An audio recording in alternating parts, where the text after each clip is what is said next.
You ask Tiger to solve. This deals with linear equations with one unknown. The final result is y equals -6. Let's solve it step by step. Simplify the expression. Simplify the arithmetic. Group all constants on the right side of the equation. Add 17 to both sides. Simplify the arithmetic.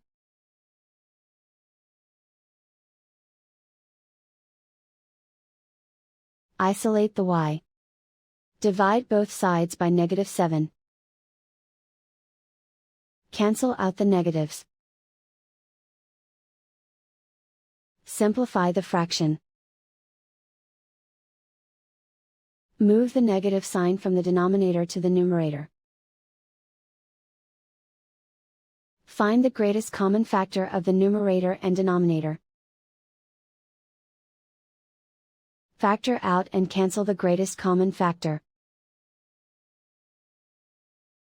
And so the final result is y equals -6.